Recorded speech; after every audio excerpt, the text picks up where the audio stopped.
है उसको अगली फसल की बिजाई करनी है, यानी सीधा किसान पर अतिरिक्त बोझ है। विशेष रूप से जो वेट लगाया गया है डीजल के ऊपर, जो बढ़ाया गया है, कहने को तो उन्होंने कहा कि 1 रुपया, लेकिन अगर आप उसको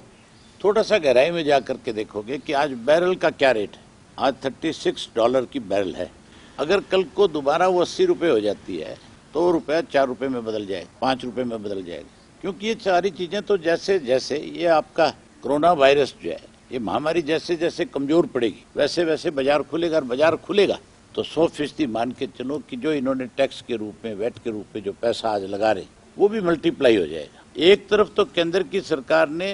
वेट का पैसा एक बार पेट्रोल और डीजल के ऊपर 2 रुपए 2.5 रुपए के करीब कम कराया था, अब केंद्र की सरकार ने थोड़ा ही बढ़ाया, अब तो सिर्फ हरियाणा की गवर्नमेंट ने बढ़ाया। और इसका असर जो है ये भी एक सोचने वाला इशू है कि किस वक्त में आप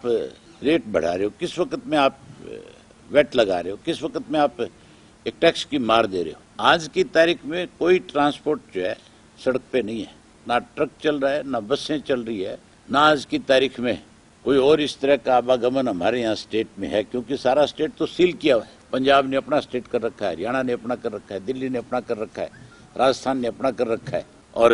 आपका हिमाचल, जम्मू कश्मीर, सारा जो जहाँ से फल सब्जी जो चीजें आनी थी सब कुछ तो बंद है। आज की डेट के अंदर सबसे बड़ा कंज्यूमर अगर कोई डीजल का है इस देश में तो वो किसान है, क्योंकि उसने अपनी अगली फसल की बुआई के लिए जमीन तैयार करनी है, उसने रोजाना डीजल के ड्रम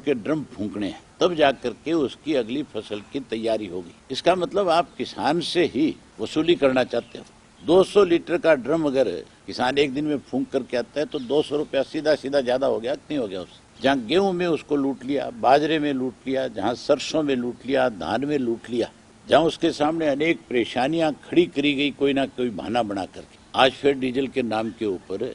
वेट के नाम के ऊपर उस किसान को कमजोर करने की एक और नई साजिश इन्होंने रची। अभय ने कहा कि बसों के किराए में 25% के करीब की बढ़ोतरी हुई है, जिसका सीधा प्रभाव आम आदमी पर पड़ा है। दूसरी तरफ बसों का जो किराया बढ़ा है,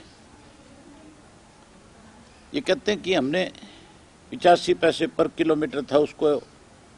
100 पैसा पर किलोमीटर कर दिया। इसकी भी अगर आप एवरेज निकालोगे ना तो ये 18 से 19% बढ़ा है।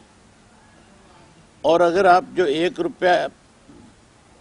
105 रुपया जो आगे किया इन्होंने 100 किलोमीटर से, उसकी अगर एवरेज निकालोगे